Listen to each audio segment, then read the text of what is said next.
बिस्मिल्लाहिर्रहमानिर्रहीम।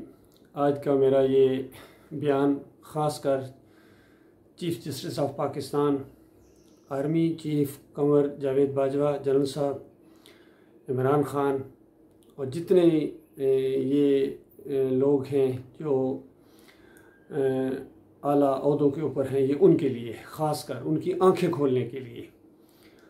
पहले ये बयान सुने इमरान ख़ान साहब का, एक्स प्राइम मिनिस्टर, उसके बाद इसके ऊपर मैं तबसरा करूँगा। प्रोग्राम बनाया हुआ था सितंबर में कि दीनी इंतहा पसंद इमरान को कत्ल करेगा क्योंकि उसने तौहीन कर दी, वो सारा ख़त्म हो गया। और मैं इसलिए सुप्रीम कोर्ट के चीफ जस्टिस को आज मुखातब करना चाहता हूं। देखिए सर, आपकी बहुत बड़ी जिम्मेदारी है आज पाकिस्तान पे। कौम आपकी तरफ अब देख रही है। कौम ये देख रही है कि पाकिस्तान का ex prime minister first information report अपनी करवा सकता, जो उसका हक है। इन्वेस्टिगेशन हो, उसके बाद पता चल जाए कि क्या जी जो ठीक है या नहीं। मैं अपने सारे जो मुझे पूरा पता है कि ये प्लान कब से बना, कैसे बना, वो वीडियो किसने निकाली, किस एजेंसी ने वो वीडियो निकाली, कौन से एजेंसी के साथ ये जो वकार सती है इसने उसको उठाया, फिर किस तरह वो पीटीवी ने 4 दिन चलाई। अब पीटीवी 4 दिन इस तरह की चला रहा है वीडियो। ये बयान है इमरान ख़ान साहब का, जो प्राइम मिनिस्टर रहे हैं। तो वो कहना ये चाह रहे हैं कि मैं इतने बड़े रैंक पर रहा हूँ तो मैं FIR नहीं कटवा सकता हूँ, हालांकि पंजाब में इनकी हुकूमत है, इसके अलावा कोई और है जो इसको कंट्रोल कर रहा है। तो असल में जब तक कानून के नीचे सारे लोग नहीं आएंगे, खैर नहीं आ सकती है, ये कह रहे हैं इमरान ख़ान साहब। तो इसी तरह का एक केस मेरे साथ भी हुआ है। ये वाकई ये लोग हैं जो किसी कानून के पाबंद नहीं हैं। आज से 37 साल पहले एक वाक़या पेश आया था 7 पंजाब रेजिमेंट के अंदर, और जिसकी वजह से मुझे फ़ौज से निकाल दिया गया था। बाद में मैं अभी तक जो रिकॉर्ड होता है, आप कोई बंदा अगर वहाँ जाके खोले, मेरा जो आर्मी का रिकॉर्ड है मैंने शायद ही कोई ऐसा प्राइम मिनिस्टर आया हो, आर्मी चीफ आया हो, या कोई सदर आया हो नया कि मैंने अपनी एप्लीकेशन ना भेजी हो। और फिर सिविल में भी बेशुमार बड़े सीनियर वकील से मैंने रब्ता करने की कोशिश की, और हर तरफ से यही जवाब आया, भाई फ़ौज के मामलात हैं, ये सिविल में नहीं डिस्कस किए जा सकते। तो वाकई यानी ये स्टेट के अंदर एक स्टेट वाला अंदाज़ है। आखिर चीफ जस्टिस किस लिए होता है? क्यों वो ऐसे केस नहीं सुन सकते हैं जिसके जुल्म और ज़्यादती हुई हो किसी के साथ? तो लिहाजा मैं भी यही कहूँगा चीफ जस्टिस साहब से, जनरल साहब से, कि मेरा केस भी खोला जाए और 7 पंजाब रेजिमेंट में सिर्फ इतनी बात तहकीक कर ली जाए कि नायक असमतुल्ला और मलिक जान सिपाही को 1987 के शुरू में, तकरीबन 1987 के शुरू में 7 पंजाब रेजिमेंट से क्यों निकाला गया था। बिल्कुल ये उसी तरह का अंदाज़ है, यकीन कीजिए। यानी केस समझना आसान हो जाता है। जिस तरह यूसुफ अलैहिस्सलाम ने कहा था कि बादशाह को जाके पहले ये बात कहो कि उन औरतों का क्या बना जिन्होंने अपने हाथ काट लिए थे। बस इतनी बात कही, बाकी सारा केस खुद ब खुद सामने आ जाएगा। और वाकई सामने आ गया। कुछ ऐसे वाक़यात होते हैं, बिल्कुल उसी अंदाज से मैं ये बात कर रहा हूँ, क्योंकि केस इसी तरीके से मिलता है। क्योंकि जिस तरह वहाँ ख़वातीन ने साजिश की और एक बेगुनाह को फंसाने की कोशिश की। साजिशी लोग होते हैं, चाहे ख़वातीन हों चाहे मर्द हों।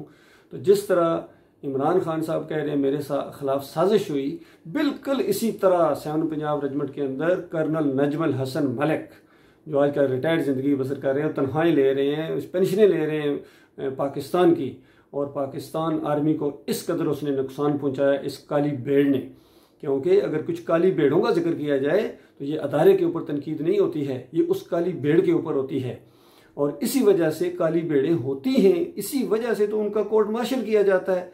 या तो कहा जाए कि कभी ज़िंदगी में किसी फौजी का कोर्ट मार्शल नहीं हुआ है। मैं तो पाकिस्तान मिलिट्री अकेडमी में देखा है, जूनियर कैडेट बटालियन में देखा है, कितने कैडेट थे जिनको ड्रम आउट कर दिया जाता था, निकाल दिया जाता था। जुर्म करते थे तभी तो निकाला जाता था, ऐसे थोड़ा ही होता है। इंसान है, इसी माशरे के लोग हैं। इसी तरह पाकिस्तान मिलिट्री अकेडमी में मैंने देखा, मैं 70th PMA लॉन्ग कोर्स से हूँ, 7 पंजाब रेजिमेंट मैंने ज्वाइन की थी, और उसके बाद बल्कि हाँ मैं आपको बताऊं, ये भी एक इंटरेस्टिंग वाक़या है। जिस दिन मैंने यूनिट को ज्वाइन किया तो उसी दिन मुझे पता चला कि अफसर मेस के अंदर दूसरी यूनिट का अफसर मेस था, वहाँ एक अफसर अंडर अरेस्ट है। और वो अफसर, उसको मैं जानता भी था, नाम जैसा उन्होंने लिया तो मुझे पता चल गया मेरे से एक कोर्स सीनियर था या 2 कोर्स सीनियर था। और जुर्म उसका पता है क्या था? उसका जुर्म ये था कि उसने अपने सगे चचा या सगे मामू, यानी इस तरह का कोई रिश्ता था, जिनके एक छोटे बच्चे या बच्ची को कुछ लोगों के साथ मिल के अगवा करवाया और फिर उनसे पैसों की डिमांड की। तो ये जो कि अंदर का आदमी था, इसको सारी कहानी पता थी। तो आप गौर कीजिए, इतने बड़े बड़े जराइम हो जाते हैं। कोई सोच सकता है बंदा, इतना एक अफसर जो पाकिस्तान मिलिट्री एकेडमी से ट्रेनिंग लेके आया हो और आके इस तरह का वारदात करेगा? कोई सोच सकता है? भाई ऑफिसर्स की वो इज्जत है, जो ऑफिसर्स अच्छे लोग हैं। बाकी जो इस तरह की काली बेड़े हैं उनके साथ तो फिर आईनी हाथों से टैकल किया जाता है। और किया गया उसको, फिर उसको फौजी यानी वहाँ से भी निकाल दिया गया, उसके बाद केस बना उसके ऊपर। तो ऐसे होते हैं। उन काली बेड़ों में एक कर्नल नजमल हसन भी शामिल है। कर्नल नजमल हसन मलिक 7 पंजाब रेजिमेंट का, जिसने मेरे साथ ये मामला किया है, मेरी फैमिली के साथ। मेरी माँ जो अभी तक अबाउट 95 है, अभी थोड़ी देर पहले मेरी उनसे गुफ्तगू हुई है, तो वो उस वाक़े को नहीं भूली है। वो कभी भी कहती हैं फ़ौज ने मेरे साथ बड़ा जुल्म किया, मेरे साथ बड़ी ज़्यादती की है, और कितनी जगह वो खुद गई है, लेकिन कोई सुनने वाला नहीं है। कोई सुनने वाला ही नहीं है इस अदारे के ख़िलाफ़ या इस सिस्टम के ख़िलाफ़। तो क्या ये बिल्कुल बेखौफ हो गए हो? तुम्हें मरना नहीं है क्या? तुम समझते हो कि फरिश्ते भी तुमसे डरेंगे, अल्लाह भी तुमसे डरेगा? लिहाजा मेरा केस बिल्कुल एक जेन्युइन केस है। 7 पंजाब रेजिमेंट की इंक्वायरी कराई जाए। अभी तो वो जेसीओ जो ऑफिसर जिंदा है, सब कुछ। सिर्फ मेरा नाम फिलहाल ना ले बेशक, पहले सिर्फ इतनी बात कह दें कि नायक असमतुल्ला मुल्तान का वो रहने वाला था, और मलिक जान जो ये इधर कोहाट के करीब करक ऐसा एक गाँव है जिसका मुझे मालूम है, अभी भी वो जिंदा है। उनको बुलाया जाए, असमतुल्ला को बुलाया जाए, मलिक जान को बुलाया जाए, सिपाही को, उसको पूछ लिया जाए क्या हुआ था भाई, आपको क्यों निकाला गया था, कर्नल नजमुल हसन ने आपको क्यों निकाला था, और लेफ्टिनेंट अरशद के साथ क्या मामला हुआ था। तो आपको गवाही सामने आ जाएगी। उसके बाद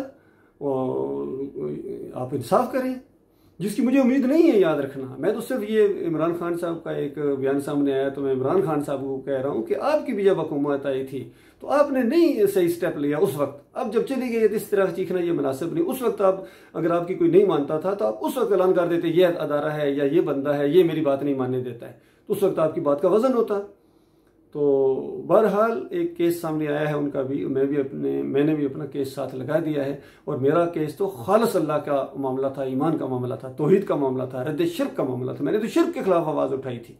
ये जो हमारी यूनिट के अंदर ये एक नारा लगाया जाता है, मखसूस किस्म की सोच रखने वाला ये कर्नल नजमुल हसन मलिक है, ये अपने फिरके का नारा लगवाता है, दम दम अली अली, नारा हैदरी या अली मदद। तो एक मोमिन कैसे इसको बर्दाश्त करेगा? उसके अकीदे के खिलाफ है, ईमान के खिलाफ है, कुरान के पहले सफ़े के खिलाफ है। ये मसला जब मैंने वहाँ बयान किया तो उसके बाद वो दुश्मन बन गया। उसने यकीन करे मैं अल्लाह को, उसने इस तरह मुंह पर हाथ फेर के कहा, उसने कहा मैं देखूंगा अर्शद तुम किस तरह फौज में रहते हो। और उसके वाकई कंटेक्ट से, उसने कंटेक्ट के जरिए ये मामला करवा दिया। और जिसने ये जुल्म और ज्यादती की वो तो पेंशन ले रहा है, और जिसके साथ ये जुल्म और ज्यादती हुई वो जो है पेंशन से महरूम, मेडिकल फैसिलिटी से महरूम, हर फौजी सहूलत से महरूम। हालांकि मुझे जो अल्लाह ने दिया है ईमान, वो तो पूरी कायनात से ज़्यादा मुझे अजीज़ है। मेरे ऊपर अल्लाह ने रहम किया है, मुझे चुना है, मैं सिलेक्टेड हूँ अल्हम्दुलिल्लाह तौहीद की बात को फैलाने के लिए। लेकिन हालात जिस तरफ जा रहे हैं, अगर आप ईमान अकीदे की बात उस वक्त 37 साल पहले मान लेते, आज दुनिया का नक्शा तब्दील होता। और अभी भी मैं कहता हूँ, मेरा अभी भी दावा है, अभी भी ईमान अकीदे की बात को, शिर्क के खिलाफ आवाज़ उठाओ, तौहीद की दावत दो और ईमान लाओ अल्लाह के ऊपर जिस तरह ईमान लाने का हक है। ये कौन सा ईमान है? क्योंकि अल्लाह की बात करे और आप उसको निकाल देते हैं और आप मोमिन हैं। कुछ लोग हैं व्हाट्सएप ग्रुप से निकाल देते हैं, कोई अपनी जमात से निकाल देते हैं, कोई इलाके से निकाल देते हैं, कोई फौज से निकाल देते हैं, पुलिस से निकाल देते हैं। कैसा ईमान है तुम्हारा कि अल्लाह की बात करने वाले के साथ इतनी दुश्मनी, और भूल गए हो कि वो अल्लाह ऊपर अर्श पर बैठा हुआ है, सारे मंजर देख रहा है, तुम्हारा एक एक लफ्ज़ रिकॉर्ड हो रहा है। लिहाजा ईमान अकीदे का मामला है। ये जमहूरियत का मसला, इमरान खान ये रोना छोड़ दो, इसके अंदर जिल्लत है, इसके अंदर जो कुछ हो रहा है ये जमहूरियत का हुस्न है। फिर गिला कैसे आप कर रहे हो? अगर आप सही मानों में पाकिस्तान के खैरख्वाह हैं, इस कौम के खैरख्वाह हैं, इनको वो दावत दो जो नबी सल्लल्लाहु अलैहि वसल्लम ने दी थी, और अमल करके पहले खुद अपने ऊपर वो दावत नाफिज करो। अल्लाह के अलावा किसी के सामने मत झुको। जब कहते हो नहीं झुकना चाहिए तो फिर क्यों झुकते हो? जाके मज़ार के सामने वहाँ सजदा रेज हो जाती है और कहते हो मोहब्बत का सजदा है, इसको इस्लाम शिर्क का सजदा कहते हैं। तो उसके बाद यहाँ पट्टे बंधवाते हो याली मदद के, बताओ कहाँ गए तुम्हारे, क्यों नहीं मदद करते वो। उसके बाद जमहूरियत का बताते खुद एक सिस्टम, मुशरकाना सिस्टम है, ताकूती निज़ाम है, काफराना निज़ाम है, इस्लाम की ज़िद है। सारे इसी बुत की पॉलिश कर रहे हैं, जितने सियासतदान हैं, फजल रहमान हैं और जितने मजहबी लोग भी इसमें कूद पड़े हैं, चाहे हाफिज सईद हो, खादम हुसैन रिजवी हो और कितने ये अहले हदीसों के भी ग्रुप हैं। जमात इस्लामी को देखो, ये इस्लाम लेके आएंगे, बुतों की पूजा के बाद ये इस्लाम लेके आ जाएंगे। तो ऐसा कभी नहीं होगा। हमारी फौजी अफसर हैं वो भी कहते हैं जमहूरियत को कुछ ना हो जाए, जमहूरियत असली जमहूरियत और शिरक है, शिरक है, शिरक है जमहूरियत, जो मरता जा रहा आग में, जो मरता जा रहा आग में। तो वहाँ जाने के बाद तो वापस नहीं आ सकोगे। इसलिए मैं आपका खैर ख्वाह भाई हूँ, सही मैनों में जिसको खैर ख्वाही कहते हैं। मेरा दिल धड़कता है आपके साथ, तरस आता है मुझे आपके ऊपर। और कहीं आपकी इसी नादानियों की वजह से ये मुल्क भी कहीं बिल्कुल उस तरह फिजिकली ये फिर गुलाम ना बन जाए। अभी तो ज़हनी गुलाम हो, फिजिकली भी गुलाम बन सकते हो। तुम्हारी आंखों के सामने तुम्हारी माँ और बहनों की इज्जतों को लूटा जाएगा और तुम कुछ नहीं कर पाओगे। इन सारे रैंक्स होने के बावजूद तो तुम्हें जूते पॉलिश करने के ऊपर हकीकी तौर पर मजबूर किया जाएगा। क्यों? अल्लाह के साथ वो गाड़ी हुई है। अल्लाह के अलावा कितने हैं तुमने दाता बनाए, कोई दस्तगीर है, कोई मुश्किल की शाह है, कोई हाजत रवा है, कोई गौस है। इनकी हर साल सालगिरह मनाते हो शिरक की, केक काट के और बिरयानी की देग चला के और उर्स और मेले करके और 10 मुहर्रम को जो कुछ ये कौम करती है सबको तहफ़्फ़ुज़ देते हो। गाय की पूजा हो रही है, घोड़े की पूजा हो रही है और क्या कुछ नहीं हो रहा है, क्या कुछ नहीं हो रहा है। दीन आज दुकानदारी की शक्ल इख्तियार कर गया। इनका मुकाबला करना आपके बस की बात नहीं। इमरान खान साहब, ये रोना छोड़ो, हाँ तौहीद की तरफ आ जाओ, ईमान खालिस की तरफ आ जाओ, फिर कोई मुकाबला नहीं कर सकेगा आपका। कौम के ये नौजवान वैसे भी आपके साथ हैं और इस दावत का साथ हमेशा नौजवानों ने दिया है। इल्ला ज़ुर्रियतुन मिन कौमिही, अल्लाह ताला ने फरमाया कि देखो किसी ने मूसा अलैहिस्सलाम का साथ नहीं दिया, इल्ला ज़ुर्रियतुन मिन कौमिही। कौम की जो ज़ुर्रियत थी, नौजवान लड़के थे, नौजवान थे, वो उठे आगे बढ़े हैं कि इन ताकतों के खिलाफ हम उठें, हम जान की बाजी खेल देंगे। तो जान की बाजी अल्लाह के लिए खेलो तब मज़ा हो। तुम जमहूरियत के लिए जान की बाजी खेल रहे हो, तुम इस सिस्टम के लिए खेल रहे हो, तुम मुल्क के लिए खेल रहे हो, कौम के लिए खेल रहे हो, मान लिया, लेकिन अल्लाह के लिए तो नहीं है। अल्लाह के लिए तो जब होगी जब ईमान अकीदे की बात आप करेंगे, वो सही मानों में असली शहीद होंगे, जन्नत में जाएंगे। बाकी शिर्क के साथ ये बरेलवियत है, देवबंदियत है, अहले हदीसियत है, सारे फिरके आपके अंदर आता कि सिख भी एक फौजी अफसर है। तो बताओ अगर ये फौज के ये हमारे भाई हैं, जितने भी हैं कौमी भाई तो हैं, ये अगर मुल्क की हिफाजत में करता हुआ अकीदे की खराबी के साथ मर गया तो पूरी दुनिया इसको शहीद कहे, आप इसके ऊपर फूलों की चादर चढ़ा दें, सलामियाँ दें तोपों की, तो क्या अल्लाह ताला डर जाएगा? अल्लाह ताला तो ईमान अकीदे के ऊपर फैसला करेगा। पहला सवाल जो यहाँ उससे मरने के बाद होता है, मन रब्बुक, बता तुम्हारा इलाह कौन था, तुम्हारा रब कौन था, बता तुम्हारा दाता कौन था, दस्तगीर कौन था। उस वक्त मारा जाएगा, वो कहेगा मैं फारग हो गया, इन बेईमानों ने मरवा दिया। फिर लनतें भेजेगा अपने लीडरों के ऊपर, अपने कायदीन के ऊपर, अपने अफसरों के ऊपर, वापस नहीं आ सकोगे। लिहाजा तरस खाओ अपनी जान के ऊपर, तरस खाओ इस कौम के ऊपर। और जहाँ जहाँ तक ये मेरी आवाज़ पहुँचे, ये असल चीज़ है, फिर असल मसला तुम्हारा ये है, बाकी सारे मसले कोई मसला नहीं है। ये मसला तुम हल करो, तुम्हारे सारे मसाइल चुटकियों में न हल होगे तो फिर कहना तुम्हारे सारे कर्जे उतर जाएंगे, हकीकी आज़ादी तुम्हें मिलेगी, हकीकी आज़ादी। अल्लाह ताला गौर व फिक्र करने की तौफीक अता फरमाए।